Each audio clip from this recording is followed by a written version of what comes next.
Gracias, Martín. Voy a presentar a nuestro conferencista. Debrick Moyes nació en Saint-Malo, en la Bretaña francesa, en 1974. Es doctor en Historia desde el 2012, en que culminó sus estudios en la Universidad de Estrasburgo, maestro en Historia y Ciencias Sociales de la Universidad de Alta Bretaña, Rennes, en 2001, y obtuvo las licenciaturas en Letras y Lenguas Extranjeras en la misma universidad en 2003. Ha sido investigador invitado en el Centro de Estudios Mexicanos y Centroamericanos y la Universidad Federal Fluminense. Ha dictado cursos y conferencias en la Universidad Nacional Autónoma de México en 2010, en la Universidad de La Plata entre 2010 y 2013, para la Universidad de Tucumán, para la Universidad de Costa Rica y últimamente para la Universidad de La Habana y la Universidad Nacional del Centro de la Provincia de Buenos Aires, donde recientemente brindó el seminario sobre América Latina y el sistema mundo masónico. Es director científico de los archivos de la Gran Logia Argentina desde el año 2009 y tiene múltiples publicaciones realizadas en revistas científicas y páginas web, habiendo escrito en 2012 el libro 200 años de relaciones masónicas entre Argentina, Uruguay, Chile y Francia, y recientemente La invención de la masonería, tema del cual nos hablará en esta oportunidad. Muy buenas noches. Bueno, estoy un poco impresionado por el público y me alegro mucho estar aquí, en Uruguay. Yo soy francés y casualmente la primera vez que viajé aquí en Montevideo fui introducido por el profesor Mario Dota de la Universidad de la República a la historia del Uruguay, que me hizo conocer a Jacques Dupré y los orígenes franceses del Uruguay. Entonces, eso fue el motivo de mis primeras publicaciones casi. Y estoy emocionado y honrado estar aquí. Quiero, por lo tanto, agradecer al Museo de la Casa de Gobierno de la República Oriental del Uruguay, a la señora Ministra de Cultura y Educación, María Julia Muñoz, al Intendente Daniel Martínez, al Gran Maestro de la Gran Logia de la Masonería de Uruguay, Noel dos Santos, a la Logia Silver River Lodge, aquí representado por Martin McAdam, Adriana Patrone, la Gran Maestra de la Gran Logia Femenina, a José Garchitorena, aquí a mi lado, a Oscar Durán, a Jorge Gavito, Álvaro Zunino, a Gerardo Parero, a quien tuve el gran gusto conocer en estos días. Y entonces voy a tratar de no extenderme y avanzar rápido en esta presentación, pero debemos también tomar tiempo de hacer sedimentar preguntas, y la primera sería cómo sintetizar en poco tiempo un tema tan denso como los orígenes de la francmasonería. ¿Qué claves de lectura? Y para eso remitiré a un libro que me sirve de soporte, publicado en la editora de la Universidad Nacional de La Plata en 2015, que es de alguna forma la primera obra científica publicada en América Latina sobre esta cuestión. Se fundamenta, lo preciso de entrada, es importante por honestidad intelectual, se fundamenta, por cierto, en fuentes de época, pero básicamente es una síntesis de la historiografía de los mejores especialistas que desde los años 1970, desde Francia, desde las Islas Británicas, en menor medida Alemania, España o Estados Unidos, han renovado nuestro entendimiento de la cuestión. Es, en fin, un libro básico para todo interesado, toda interesada en la historia de la masonería, y más ampliamente todos o todas los y las interesados y interesadas en la historia y la sociología de las religiones, de las relaciones internacionales o de la ciencia. Y finalmente, será la conclusión, es un libro pensado en diálogo con nuestra circunstancia. Entonces, seguramente hay muchos imaginarios reunidos en esta sala sobre los orígenes de la masonería. Seguramente habrán imaginarios antiguos, habrán imaginarios medievales, y vamos a entrar por esta vía en esta historia. Porque la primera parte de este libro no solicita tanto la memoria del lector o de la lectora, sino su racionalidad crítica. A partir de una pregunta, ¿cómo se forman, cómo se transforman, cómo se transmiten y cómo se viven las creencias, las representaciones y las memorias que asumimos como piedra de toque de nuestra identidad individual y colectiva? Y este ejercicio a veces suscita resistencia, pero lejos de fragilizar nuestra identidad colectiva, esto nos entrena a distinguir entre historia y memoria, nos ayuda a racionalizar nuestros imaginarios sociales y aumenta nuestra autonomía, nuestra lucidez individual y por lo tanto nuestra capacidad democrática colectiva al ser ciudadanos más racionales.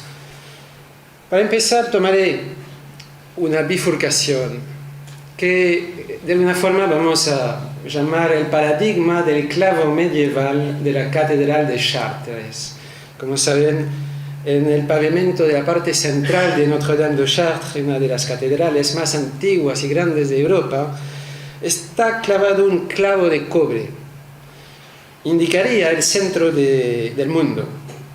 Cada año, en el solsticio de verano, un rayo de sol penetra por el vitral, a través del vitral de San Apollinaire, y parece caer derecho en el clavo de cobre, en el pedazo de metal. Peregrinos lo contemplan, murmullando misteriosos coloquios.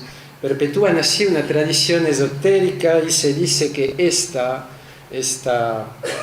clavo, esta catedral, fueron construidos, elevados sobre un antiguo santuario druídico, punto de encuentro de fuerzas telúricas, cósmicas, etc. Y sus bastidores medievales habían sido, dicen, iniciados a antiguos misterios. El problema, dice Anne Prache, profesora de Historia del Arte Medieval en la Sorbona, es que este clavo solo data del siglo XVIII. En cuanto al vitral, es de época moderna. Esto no resta valor ni belleza a la catedral, ni resta legitimidad a estos peregrinos. Entonces, teniendo esto como anclado, podemos empezar a formular otra pregunta: ¿cómo explicar la extraordinaria diversidad de mitos y de leyendas que pueblan nuestros imaginarios en torno a los orígenes de la francmasonería?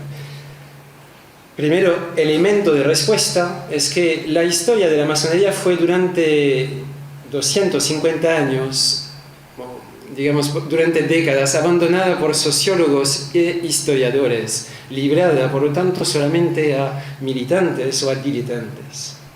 Y esto solo empezó a cambiar en los años 1950, 1960, en Francia, en Escocia, en Inglaterra, posteriormente en España o Estados Unidos, donde se formaron núcleos de investigación académicos dedicados a esta temática. Este contexto explica la pregnancia residual de ciertas leyendas. Estas leyendas, vamos a ver cuáles, fueron una invención de la tradición, en el sentido del historiador Eric Hobsbawm. La invención de la tradición no es algo despectivo, es un concepto clave en las ciencias sociales y humanas. Lo preciso porque a veces algunos interpretaron este concepto como algo despectivo. No, la invención de la electricidad no es un valor negativo, por ejemplo. Bueno, la invención de la masonería tampoco.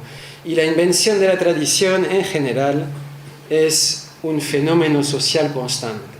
En el caso masónico, estas neotradiciones, o las masones y masonas de distintos espacios y de distintas épocas, mitos fundacionales, identidades colectivas, fuentes de identificación y de legitimación, y finalmente guías ético-ideológicas. La primera neotradición fue inventada en 1723, sí, ahí está, en Londres, por un exiliado protestante francés y un hugonote, Jean-Théophile Desaguliers, y un pastor presbiteriano escocés, emigrado en Londres. Su mito fundacional no es solo Hiram y Salomón. Hiram y Salomón son una parte de este mito fundador. El verdadero mito fundador de la masonería es muy rico, muy amplio. Vale la pena leer este texto fundacional. Es el mito de la Torre de Babel, aquí representada, símbolo de la dispersión y de la fragmentación de la humanidad en múltiples idiomas, naciones y religiones. Y en este relato que nos presentan las constituciones masónicas de 1723, la masonería aparece como la única sociedad humana susceptible de proteger, de conservar, de cobijar el patrimonio común a toda esta humanidad dispersa y dividida. Es una cofradía inmemorial, guardiana de este legado que nos une, este religare, que es un método técnico-científico universal. Desde la creación del mundo, estimada en aquella época a unos 4000 años antes de Cristo, y aún después de la gran dispersión de la humanidad, son las palabras del texto, una cofradía de artesanos había de occidente a oriente preservado este método técnico-científico. Y la masonería era, eso es importante precisarlo en este relato, la primera de todas las sociedades humanas, la más antigua. Cito el texto, hasta podríamos decir, aquí abajo, hasta podríamos, si fuese más expediente, enseñar que las sociedades u órdenes militares de caballería y de religiosos también han en el tiempo tomado prestado usos solemnes a esta antigua cofradía. Las constituciones esbozaban una línea de horizonte. Su importancia no puede ser negada. Fue hasta por lo menos 1750 el único texto sagrado utilizado en las logias inglesas y francesas. No obstante, debemos tener presente que este texto, esta línea de horizonte, fue una línea dinámica y no estática, lejos de ser monolítico y estático. El libro sagrado fue inventado y reinventado 5 veces entre 1723 y 1784, cuadruplicando su volumen de 110 páginas a 484 páginas. Veamos aquí desplegarse el imaginario de una nueva generación cultural. Obviamente, como lo planteó el sociólogo Pierre Bourdieu, los textos circulan sin su contexto y las constituciones proveían una línea de horizonte cuya nitidez variaba según los espacios, según las sociedades, sometida a circuitos de traducción y de circulación azarosos, variaba según las sociedades. Así las constituciones fueron estudiadas o no de maneras diversas por diversos públicos, circularon o no sin su contexto, y la primera traducción fuera de Inglaterra se dio en 1741 en Francia, en París. No obstante, entre 1717 y 1740, la masonería, las primeras logias masónicas ya habían brotado en Francia, apenas a partir de 1720-21. Entonces, eso generaba un vacío, y en determinados vacíos, en determinados contextos, estos vacíos en la memoria colectiva fueron rellenados por la invención de neotradiciones alternativas. La primera fue inventada en 1736, más adelante, ahí está, ya no por un exiliado protestante francés, sino por un exiliado católico escocés, en París, el caballero Ramsay. El caballero Ramsay tenía una idea, era presentar a esta monarquía absolutista y católica francesa, esta asociación, como una cosa legítima, aristocrática y católica, y por lo tanto le dio un origen planteado en las cruzadas, en la caballería. Esto también respondía a ciertos gustos literarios y a su mismo oficio de escritor de novelas de caballería. La operación política fracasó. Ramsay no tuvo éxito para con la monarquía francesa, pero este discurso de 1736 dejó el núcleo de un nuevo imaginario colectivo que desde Francia brotó hacia los estados germánicos y posteriormente hacia otras partes del mundo. Algunos de estos brotes derivados del discurso de Ramsay aún sobreviven, y el más famoso seguramente es el mito de los orígenes templarios. Como saben, la Orden del Templo había sido destruida en 1314 por la monarquía francesa y el Vaticano. Y según este relato legendario, sus sobrevivientes se habrían refugiado en Escocia, donde, cobijados por supuestas logias operativas, habrían sobrevivido durante 400 años en el secreto. Es una historia fascinante, como recordaba recientemente Pierre Mollier, el director del Archivo del Gran Oriente de Francia, que decía: es una linda historia, pero no existe un solo hecho histórico serio para sustentarla. Para los historiadores que estudian el medioevo, no existe un solo documento, un solo indicio que pueda sustentar la hipótesis según la cual los templarios sobrevivieron de una u otra forma. En la propia Escocia, el tema templario parece haber tocado muy tardíamente a la masonería. En realidad, el tema templario fue inventado por primera vez en 1750 en una versión primitiva del grado de caballero Kadosh en París.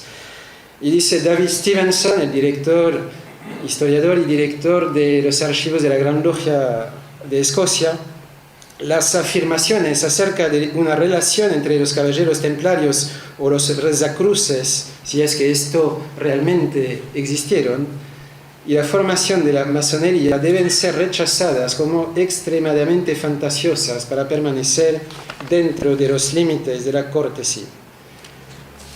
La tercera neotradición derivada de las constituciones para explicar los orígenes de la masonería es esta famosa teoría de la transición de las logias operativas a las logias especulativas. Y aunque este relato sea muy difundido, hoy sabemos que no es cierto. Hoy sabemos que tenemos 8 casos conocidos de socios protectores que habían sido integrados en estas corporaciones medievales de constructores de catedrales, para simplificar. 8 casos conocidos. Lo que sí también sabemos es que estas corporaciones tuvieron una historia enmarcada en las guerras de religión. Y por lo tanto su desarrollo se enmarcó entre el siglo XII y el siglo XV, periodo donde empezó su decadencia y su desaparición. La única excepción fue Escocia, que durante el siglo XVI tuvo nuevamente actividad corporativa, por motivos políticos y de reconstrucción vinculados a la pacificación religiosa del país. No obstante, estas logias corporativas estaban ya en el siglo XVII moribundas, quedaban un pequeño puñado. en todo caso no tuvieron conexión con la creación de las primeras logias que conocemos en Londres años más tarde. Para resumir este aspecto, podemos citar a John Hamill, el director del archivo de la Gran Logia de Inglaterra, a David Stevenson, ya citado, a Cécile Revoget, una gran especialista, para decir que logias operativas y logias especulativas en realidad son dos fenómenos muy distintos, entre los cuales hay escasas filiaciones. En todo caso, no pudo haber sobrevivido una red de logias sin haber sido secretas, sin haber sido detectadas por los historiadores medievalistas. Eso es poco imaginable. En resumen, estas neotradiciones que han tenido su función, para nosotros pueden seguir siendo interesantes como alegorías, pero, para citar a Cécile Revoget, pueden atraer a los que se deleitan en el simbolismo masónico y así encuentran interesantes vínculos a través de los siglos, pero que a su vez ignoran por completo las grandes evoluciones históricas, el contexto político, social, religioso y filosófico, es decir, el significado del siglo de las luces.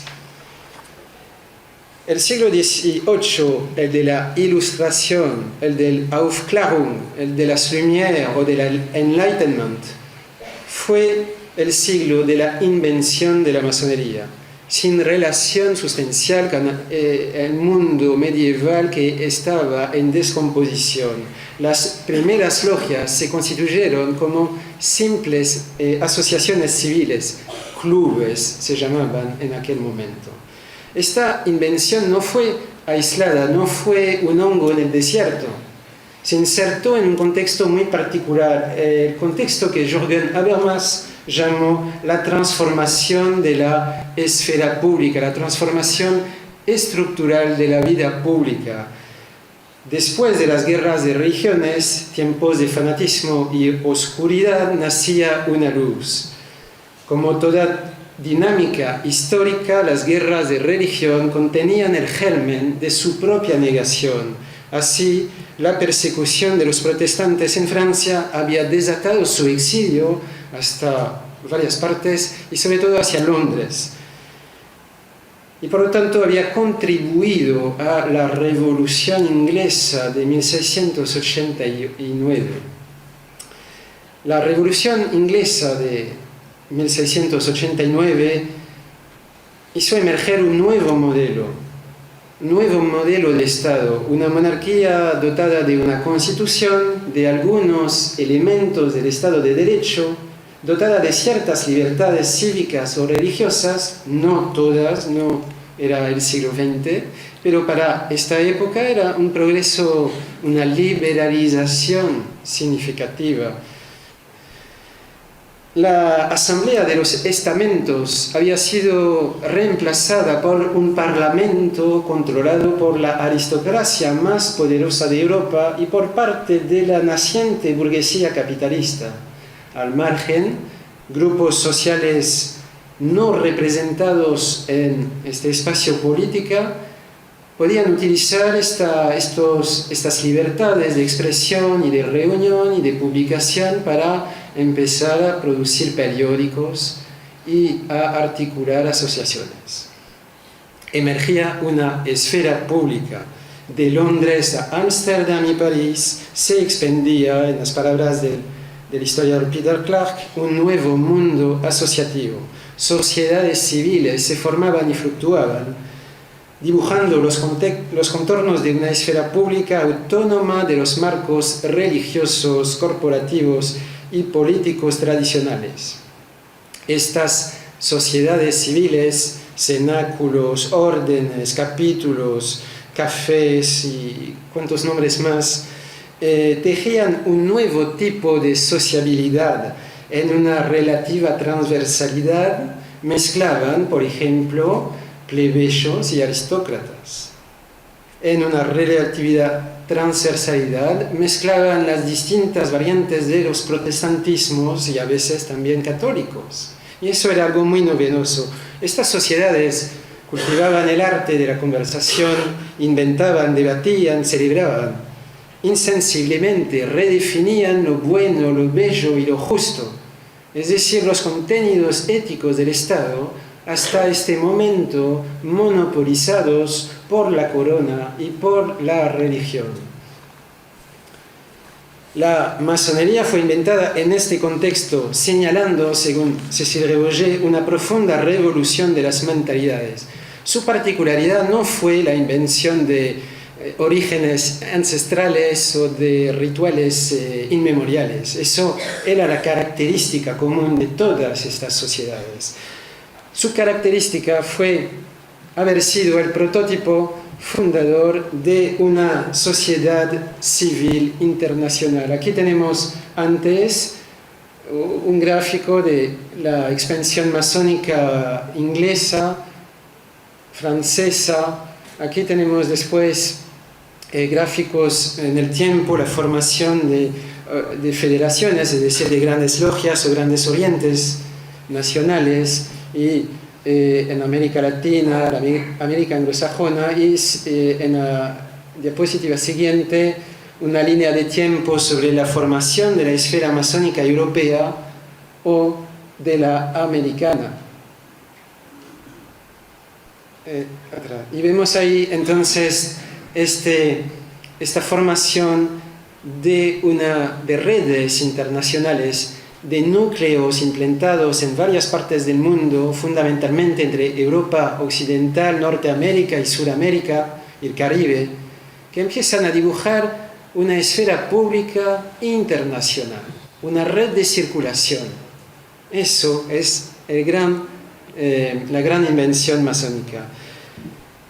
Entonces, podríamos decir muchas cosas sobre esa cuestión. Podríamos decir, no se puede obviar que eso introducía una rivalidad objetiva con la Iglesia Católica, que tempranamente condenó a esta nueva asociación, porque desde la caída del Imperio Romano, la Iglesia Católica había sido el único agente de cohesión europeo en estos restos de unidad cultural europeos.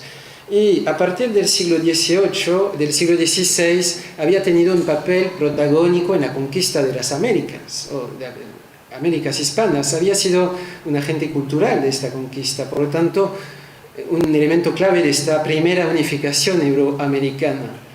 A partir del siglo XVIII, otro tipo de sociedad empezó a cumplir también esta función europea y euroamericana, y eran las logias masónicas.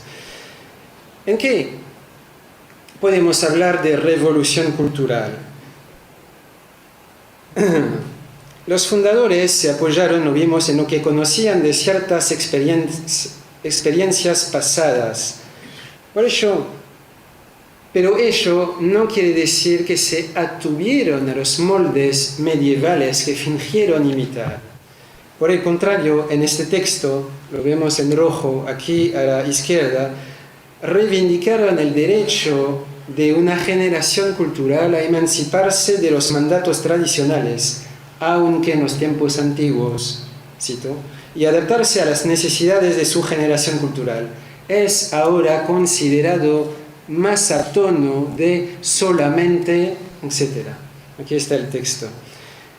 Este texto traía el germen de 5 pequeñas revoluciones culturales: humanismo, universalismo, libertad de conciencia, racionalidad científica y cosmopolitismo. El laboratorio donde, a mi conocimiento, se inventó lo que hoy llamamos laicidad fue este espacio. Fue en la segunda versión a la derecha de 1738 de este texto, donde a mi conocimiento aparece por primera vez el concepto de libertad de conciencia. Aquí lo tenemos.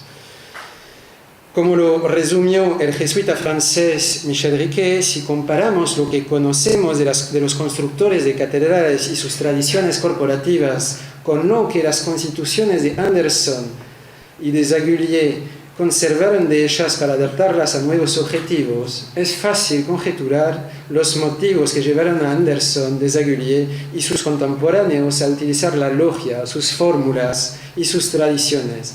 Procuraron en la masonería un lugar de encuentro entre hombres y poco tiempo después entre mujeres, por lo menos en Francia, de cierta cultura, dotados de inquietudes intelectuales, interesados por el humanismo en tanto fraternidad, más allá de las separaciones y oposiciones sectarias que habían causado tanto sufrimiento a Europa, tomada entre reforma y contrarreforma.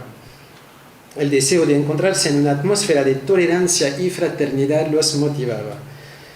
La ruptura con los moldes medievales era nítida.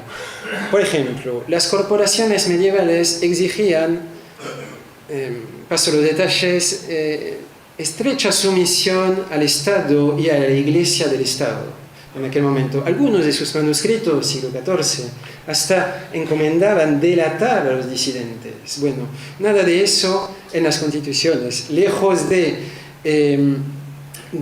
atarse a estos moldes, las constituciones separaban la esfera pública de la esfera privada, la esfera pública común a todos los hombres y la esfera privada dominio de las opiniones y denominaciones particulares.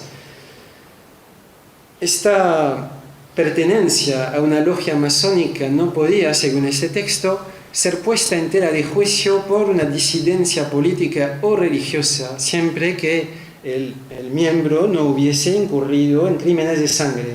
Aquí está el texto. Y finalmente, estas constituciones se presentaban como una nueva religión natural. Cito el texto.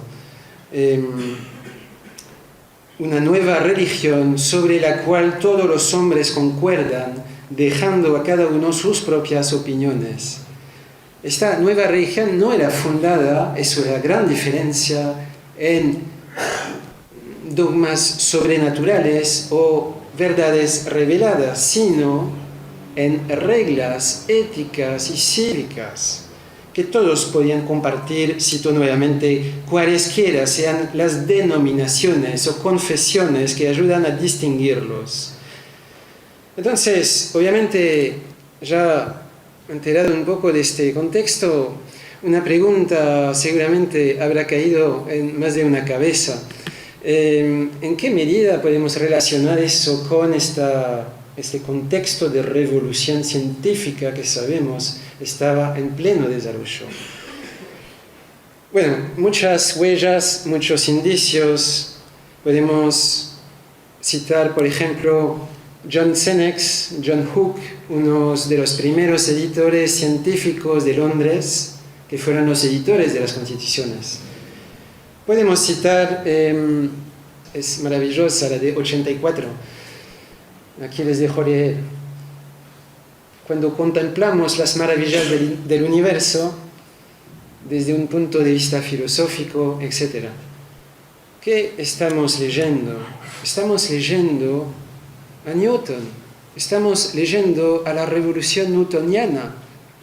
Newton, que descubrió a leyes universales válidas para todos los hombres, cualesquiera fuesen sus religiones, opiniones, etc., nacionalidades.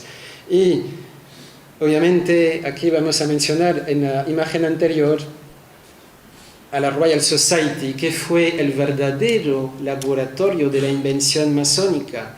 Cito algunas cosas. Los dos primeros artículos de las constituciones masónicas eran reproducción más o menos fiel de los dos primeros artículos del reglamento de la Royal Society.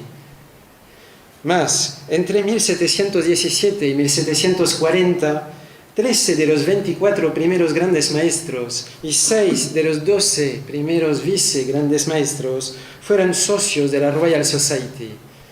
Inversamente, de 30 a 45% de los miembros de la Royal Society fueron de esta generación fundadora. Aquí no puedo, por razones de tiempo, extenderme mucho sobre la historia de la Royal Society. Nada más voy a decir que había sido fundada en 1660 para renovar un esquema totalmente petrificado por la escolástico medieval, que había sido en su momento creadora, pero que en este momento ya era trabadora. Y había desarrollado entonces un camino para el crecimiento de una nueva generación de científicos. Y el discípulo número 1 de Newton, su amigo, el segundo vicegrande maestro de la Gran Logia de Londres y Westminster, y en las palabras de Montesquieu, el autor del Espíritu de las Leyes, la primera columna de la masonería fue Jean-Théophile Desaguliers, este exiliado, que en Inglaterra no solo fue un ministro importante de la Iglesia anglicana,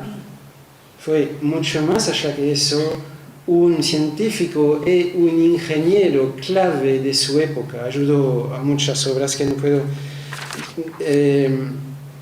detallar aquí. Voy a terminar en breve diciendo que la meta de la Royal Society era reunir, según el obispo Thomas Sprat, su primer historiador, en 1667, la Royal Society apuntaba a reunir, cito, hombres de distintas religiones, de distintos países y de distintas profesiones, porque preconizaba abiertamente establecer los cimientos, no de una filosofía inglesa, escocesa, irlandesa o francesa, ni católica o protestante, sino de una filosofía del género humano. Más de 60 años después, la masonería nacía retomando este legado y enfatizando sobre el papel internacional, el papel de eslabón entre pueblos y individuos que había de jugar esta nueva sociedad.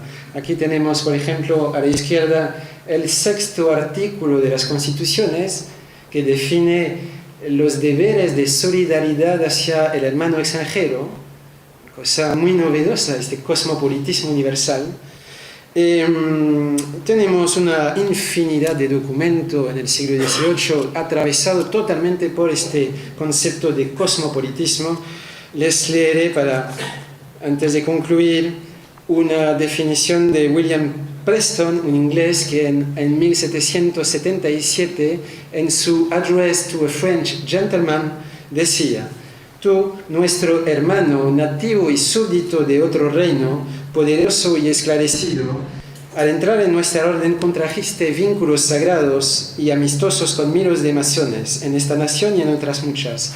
Ten siempre presente que la orden en la cual ingresaste exige que consideres al mundo como una gran república, cuyas naciones forman una sola familia y de la cual todos los individuos son hijos. Por este motivo, cuando vuelvas a tu país, cuídate de no limitar el campo de tus amistades al estrecho círculo de tu nación o de tu religión, que sea realmente universal y se extienda por todas las ramas de la raza humana.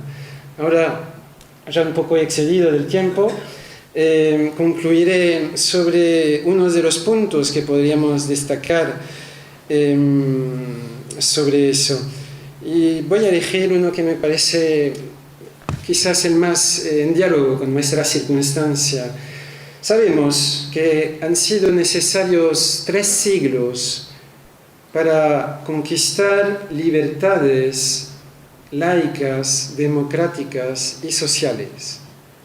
El siglo XIX, por lo menos en Europa occidental, había podido pensar que eran definitivos estos legados, que estos progresos de la civilización, para usar el vocabulario del siglo XIX, eran definitivos. Sí, la Primera Guerra Mundial, la Segunda Guerra Mundial, nos enseñaron que podían volver a surgir y prevalecer regímenes de opresión, de oscurantismo y de violencia.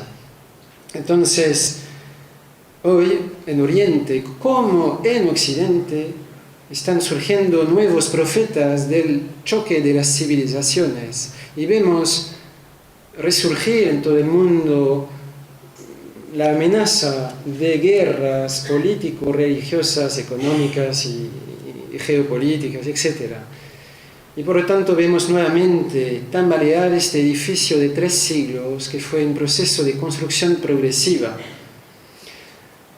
para las libertades laicas, democráticas y sociales. Y por lo tanto creo que desde este punto de vista, más allá de lo académico, más allá de lo histórico, creo que tiene vigencia el legado de los fundadores de la masonería.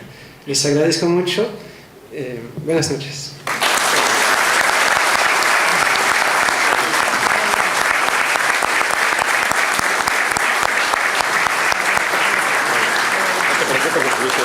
Antes de